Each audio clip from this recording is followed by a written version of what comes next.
There are actually two statements which are two different problems in the question.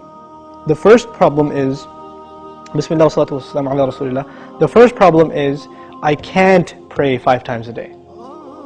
I can't do it. Now, I don't believe you. Whoever said I can't do it, I don't believe you. You know why? Because I believe Allah. And now I didn't say I believe in Allah. I said I believe Allah. There's a difference, right? I believe in Allah means I believe Allah exists. I believe in Him. But when I say I believe Allah, it means I believe what He says. He says, subhanahu wa ta'ala, لا يكلف الله نفسا إلا وسعها. Allah does not burden anyone except unless they are able to carry that burden.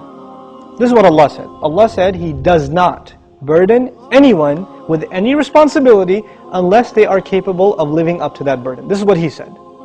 You're saying you're not able to live up to a responsibility that Allah gave you. Isn't that true? You're saying I can't pray 5 times. It's too much. And Allah is saying yes you can.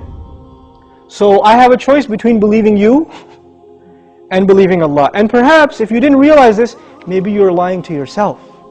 Maybe you've convinced yourself because of your laziness, because of your lack of will, that you don't want to pray 5 times. Maybe you have to, I can't judge you. I don't know what the problem is. But the problem, maybe you're ashamed to pray in front of non-Muslims.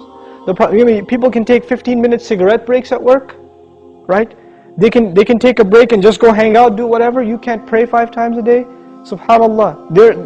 In this part of the world, where when I used to work in New York City, I would see Muslims praying all over the place. In the middle of 5th Avenue, on the curb, the guy is making salah because it's time. Or in the university, you open the copy machine room in the library, and there's like 3 guys praying right there, making salah. Muslims will pray. If there's time, we're going to pray. That's it. So that's the first thing. Allah said you can. If Allah gave this burden upon you, and He did in fact, then you can. Convince yourself of that. And rely on Allah, He'll make it easy for you. The second question is, does He really care? Does He even care if I pray or not? Now this question is actually more about, does He need my prayer or not? You're forgetting that the prayer isn't for Allah. It's for you. It's not for Allah. If all the people in the world, all they did with their life was pray to Allah, it would not make Him any richer. It wouldn't add to His kingdom because He already owns all of kingdom. And if no one mentioned Allah ever again, it doesn't diminish His dominion, His kingdom, His glory in any way. He doesn't need us. We need Him. We need Him. So the question is, do you feel like you need to pray?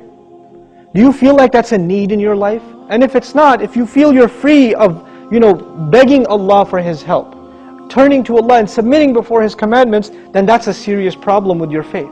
It's become weak, and this question only came up because you've been distanced from Allah for so long that shaitan can come to you and say, yeah, I know you used to feel bad about not praying, let's just get rid of that bad feeling and replace it with, well, why do I have to pray anyway? That's the next phase of that disease. The first part was, at least it was diagnosed, but at least you had some bad feeling. Guilt was still there. That's a gift from Allah. When that guilt even goes away and you say, Allah doesn't need my prayer, it's all good. So long as I'm doing good. And that's the last part I want to talk about, this so long as I'm doing good part. Who defines what's good? There are 2 kinds of good in this world. Please remember this, okay? There are 2 kinds of good. There's ethical good. I'm good to my neighbor. I'm honest at work. I'm nice to people. I don't steal. I don't cheat. These are ethics, basic ethics, right? That everybody, I tell the truth. I'm honest. I pay my taxes, blah, blah, blah. These are ethical truths, okay? And I'm honest in business. Then there are religious goods. I go to Hajj. I give zakat.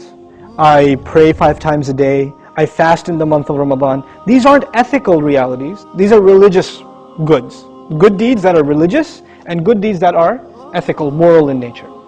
What happens a lot of times with Muslims and with non-Muslims, especially it happens with Muslims, is that we make a distinction between these 2 things. So in the Muslim world, you will find people that are morally good. They're nice to their family, they take care of their kids, they're responsible in the household, they're nice to their neighbors, they're honest at work. Good people, but guess what? No religion. I don't need religion to be good, is what they say. And on the other extreme, you have people that pray, go to Hajj, give zakah, have a long beard, dress in a very religious garment, and yet terrible to their family, cheating people in business, highly immoral and unethical. So what's happened is we have separated the 2 dimensions of goodness. Moral goodness, ethical goodness, and religious goodness. What Allah does in the Quran is fuses them together in the ayah. This one ayah is called Ayatul Bir, the ayah of goodness. What does it mean to be good? If you study that ayah, it is a combination of two things. It's a combination of ethical principles like fulfilling your promises, being patient, perseverant, and also religious goodness, establishing the prayer, giving the zakah, right? So it's a combination of both of those things in one place. So if you think you are in a position to define what good is, most likely you're sticking to moral goodness.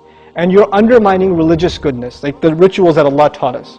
But what Allah wants is for us to have both at the same time. This is when a person is truly good. Otherwise, you're not really good. You have defined goodness for yourself and you have rejected Allah's definition of it. But we turn to Allah for guidance because we can't define things for ourselves. We want Him to define them for us. Inshallah ta'ala.